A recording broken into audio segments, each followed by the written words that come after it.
অশোক দিন্দা এসেছেন। বিষ্ণুপদর সঙ্গে একটু একটু কথা বলে নেওয়ার চেষ্টা করব। সেদিন ঠিক কখন আগুন লেগেছিল আপনারা বুঝতে পারলেন প্রথমে? আগুন কখন লেগেছে আমরা তো বুঝতে পারিনি। আমাদের যখন ঘুম ভাঙে, আমরা যখন উঠি তখন 3টে থেকে 3:30 এরকম 3টে 3:30 থেকে উঠেছি। উঠে 10 থেকে 15 সেকেন্ড মধ্যেই অক্সিজেন নিতে পারছি না, মানে নিঃশ্বাস নিতে পারছি না, যেন বন্ধ হয়ে এসছে দম। গোটা ঘর ধোঁয়ায় ভর্তি হয়ে গেছে, অন্ধকার, মানে বেরোনোর রাস্তা নেই, এরকম অবস্থা। আমরা যেই দিক থেকে সিঁড়িটা যেই দিক থেকে নামবো ওই দিক থেকেই আগুনটা যেন আরও বাড়ছিল। তো তারপর থেকে কীরকম যে মানে বেরিয়ে এসেছি আমাদের কোনো হুঁশ নেই। আমাদের রুমে 14 জন মতন ছিলাম, 4 জন বেরিয়ে আসতে পেরেছি আর 10 জন আসতে পারেনি। আচ্ছা, মানে আপনারা ওই ডেকোরেটর সংস্থার ওই গোডাউনের পাশে যে 3তলা বিল্ডিং, ওই বিল্ডিংয়ে ছিলেন? না, আমরা ওই বিল্ডিংয়ের সাইডে যে গোডাউন, ওই গোডাউনের মধ্যেই থাকি। দোতলাতে নিচে সব জিনিসপত্র থাকে, আমরা উপরে থাকি। আচ্ছা, মানে সুশান্ত জানা আপনারা একসঙ্গে? হ্যাঁ, সুশান্ত জানা, আমি আর হলদার 2 ছেলে ছিল। তারপরে বেরিয়ে এলেন কিভাবে? একটু যদি সেই ভয়াবহতার ছবি যদি একটু বর্ণনা করতে পারেন। ওটাই, ওখান থেকে যে কীভাবে বেরিয়ে এসেছি, কিছুটা বাইরে বেরিয়ে এসে যেন অক্সিজেনটা পেতে যখন জ্ঞানটা এসেছে যে হ্যাঁ আমরা বাইরে বেরিয়ে আসতে পেরেছি, কিন্তু কীভাবে পড়ে বেরিয়ে এসেছি ওসব কিছু আমাদের প্রথম মাথায় আসেনি। তারপরে ওখান থেকে কোথায় গেছিলেন? ওখান থেকে বাইরে এসে আমাদের আরও কিছুজন ভেতরে ছিল, যারা তাদের বেরিয়েছে নাকি দেখার চেষ্টা করছি, এদিক ওদিক ঘুরছি, বেরোতে পারছে নাকি, কিন্তু তারপর থেকে আর কেউ বেরোতে পারেনি। তখন ওই আপনাদের গোডাউনটা এবং মোমো তৈরির যে গোডাউনটা, ওগুলো দাউ দাউ করে জ্বলছে, আগুন ছড়িয়ে পড়েছে? হ্যাঁ, দাউ দাউ করে জ্বলছিল। সেই সময় সেটা তখন কটা বাজে? 3টে থেকে 3:30? হ্যাঁ, তখন 3:30 4টে এরকম। সেই সময় দমকল কি যথেষ্ট পরিমাণে এসছিল? দমকল এসছে 5টা 5:30টার দিকে দমকল এসছে। এবার ওই সামনের দিকে থেকে এসছে, তারপরে 2-4টে এসছে, তাও লাইট ফাইট জ্বলেনি, এরকম একটা অবস্থা। তারপরে বলছে আমরা তো এদিকে ব্যস্ত আছি যে আর কিছুজন বের আমাদের যারা বন্ধুরা আছে তাদেরকে বের করতে পারবো নাকি, এরকম ছোটাছুটি করছি। দমকল এক সাইড থেকে লেগেছে আর এক সাইডে আগুন জ্বলছে।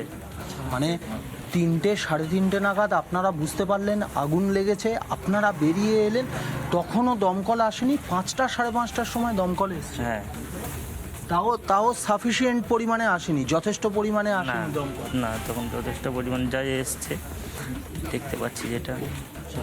দমকল প্রথম কাজটা শুরু করেছিল কোন দিকটা দিয়ে? মোমোর গোডাউনে ওই দিক থেকেই প্রথম থেকে কাজ শুরু করেছিল, তারপরে এদিকে এসছে।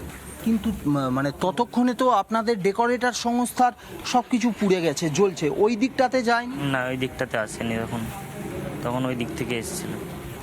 আচ্ছা, আপনি কতদিন কাজ করতেন? আমি প্রায় 4-5 বছর ওখানে কাজ করছি। এই যে অবস্থা হলো, ওখানে তো অনেক লোক একসঙ্গে থাকতেন আপনারা, কোনো দিন ফায়ার ফাইটিং সিস্টেম, অগ্নি নির্বাপক কোনো ব্যবস্থা এগুলো ওখানে ছিল বা আনার কথা হচ্ছিল? না, এরকম কোনো শুনিনি আমি তো এই শীতকালে ওই সিজনের সময়, এই যে 5-6 মাস শীতকালে সিজনটাই কাজ হয়, এই সিজন সময়টাই থাকি, তো এরকম কিছু শুনিনি, আমি দেখিনি। আজকে এই যে আপনারা বলতে গেলে মৃত্যু মুখ থেকে ফিরে এসেছেন, এই পরিস্থিতির জন্য দায়ী কে? কাকে দায়ী করবেন? এখনো পর্যন্ত আজকের এই বিকেল 4:10 অবধি প্রায় 19 থেকে 20 জনের দেহাংশ মিলেছে, আরও একাধিক মানুষ যাদের দেহাংশ পাওয়া যাচ্ছে না। এত মানুষের মৃত্যু, দায়ী কারা? এখন কোথা থেকে আগুনটা লেগেছে কি করে বুঝতে পারবো, কাকে দায়ী করবো সেটাই এখন জানি না তো, কোথা থেকে আগুনটা লেগেছে আমরা কি করবো। আপনার ইনজুরি কোথায় কোথায়, আঘাত কোথায় কোথায়? আমরা ওই জাম দিতে গিয়ে ওই পায়ে একটু লেগেছিলো, গ্যান ফ্যান ঢুকে গেছিলো, বের করে ওটা করেছি। পিঠটাতে একটু চেরাচেরি হয়ে গেছিলো, আর ওই যে ধোঁয়া ওই যে মুখে ভেতরে ঢুকে গেছিলো, ওইগুলো। শ্বাস নিতে এখনো কি কষ্ট হচ্ছে? না, সেরকম একটা ওই কথা বলতে জাস্ট এই যে পুরো গন্ধটা বেরোচ্ছে ঢেকুর নিলে, এইসব একটা ছোটোখাটো। বিষ্ণুপদর মা আপনি, কি বলবেন আজকের আপনার বলার নেই। আমার ছেলে যে ফিরে আসছে এটাই আমি ভগবানের কাছে করি। আর মা কত আমার মতো কত মা কান্নাকাটি করতেছে, তাদের ছেলে কি করে ফিরবে। আমি আর কিছু চাইনি, ছেলে ফিরে আসছে, ভগবানের অশেষ করুণা, ছেলে ভালো থাকুক, এটাই আমি চাই। এখন শুধু আর শুধু চিকিৎসাটাই চাই, যে চিকিৎসাটা হলে যে ভেতরে শ্বাসনলীর যদি কিছু থেকে তাকে 15 দিন 1 মাস পরে যদি কিছু ব্যাড রিপোর্ট হয়, তার জন্য আমি এই বুকের ছবি টবিগুলো তোলার জন্য স্যারকে বলছিল, এই তুলছে, ইসিজিও করছে। আমি চাই যে ছেলে সুস্থ আর ভালো হয়ে। ইতিমধ্যে আপনার ছেলে যে কারখানায় গোডাউনে কাজ করতো, যার মালিক গঙ্গাধর দাস, সে অ্যারেস্ট হয়েছে। এদের কি ধরনের শাস্তি দাবি করছেন, কি ধরনের শাস্তি চাইছে? মা সবাই যখন এরকমই পরিস্থিতি গেছে, শাস্তি যে দেওয়ার মালিক একজনই দিবে। কাঁদাইলে তো কাঁদতেই হবে, ওকে একদিন এমন কাঁদতে হবে সেদিন কোনো কুলনীলা থাকবে না। এতদিন ধরে ওইখানে না কোনো ফায়ার লাইসেন্স, জলাভূমি বুঝিয়ে ওগুলো তৈরি হয়েছে, অবৈধভাবে, সম্পূর্ণ অবৈধভাবে চলছিল। প্রশাসন কি কিছু জানতো না, না জেনেও চুপ ছিল? আপনি তো বিষ্ণুর মা, কি বলবেন? কি বলবো আমি, কিছু বলার নেই আর, কিচ্ছু বলার নেই আর। আগে যদি কিছু মানে থাকতো, মানে উদ্ধারের পথ থাকতো, তাহলে তো ওনারাই করেই রাখতো। নিশ্চয়ই কিছু এর মধ্যে একটা কিছু আছে, না হলে এত লোকের জীবন নিয়ে খেলা করতে পারে। বিধায়ক অশোক দিন্দা আজকে সারাদিন এই ময়না সারাউন্ডিং এলাকার যারা এখনো পর্যন্ত নিখোঁজ, যারা মারা গেছেন, তাদের বাড়িতে যাচ্ছেন। খুব গুরুত্বপূর্ণ কথা বলল এই বিষ্ণু খুঁটিয়া, যে দমকল 3:30 সময় এরা বুঝতে পেরেছে, তারপরে বেরিয়ে এসেছে, তখনও দমকল আসেনি। দমকল 5টা 5:30টার সময় এসেছে, মানে 2-2.5 ঘন্টা পরে এসেছে। ওই সিস্টেম নেই না, যে ফায়ার লাগলে যে দমকলকে ফোন করে জানাতে হবে যেখানে আগুন লেগেছে। যে আমাদের যে নিউ টেকনোলজি, যেগুলো আমাদের দিল্লি, মুম্বাই, গুজরাট সারাক্ষণ বলে এরা, এই সরকার আমাদের বাংলা এগিয়ে আমরা বাংলা অ্যাকচুয়ালি বেসিক্যালি পিছিয়ে। আজকে বাংলা পিছিয়ে বলে আজকে এতগুলো জান গেল। আজকে আগুন লাগলে যে ফায়ার অ্যালার্মটা ওখানে ইনফরমেশনটা অটোমেটিক পাবে, সেই সিস্টেমই নেই। এইগুলো করাই নেই। এই ফার্স্ট অফ অল ঝিল ভরিয়ে ওরা সেখানে বিল্ডিং অবৈধভাবে ফ্যাক্টরি বানিয়েছে। শুধু একটা নয়, মানে 200-300 ফ্যাক্টরি এই এলাকায়। জিজ্ঞেস করবো, বলে দেবে। পুরো আমি তো গিয়েছিলাম, পুরো ভর্তি ফ্যাক্টরি, ওগুলো সমস্ত জলাশয়ের জমি ছিল, ওখানে মাছের চাষ হতো।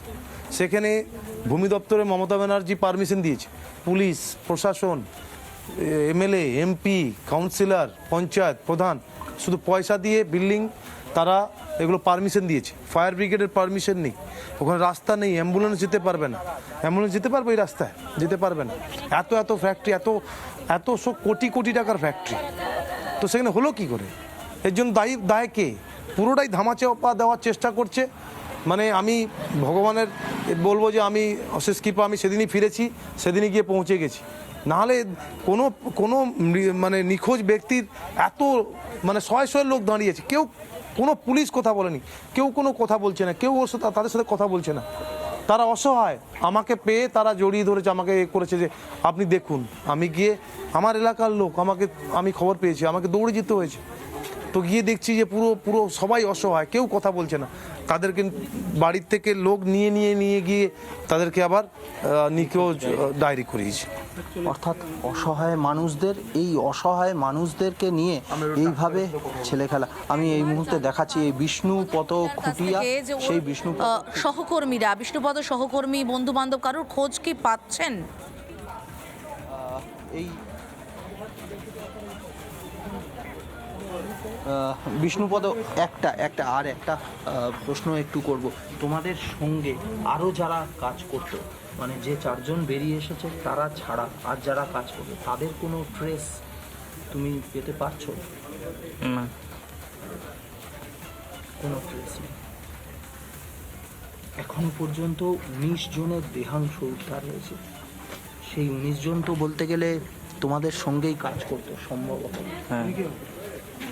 কি বলবে? কি আর বলবো,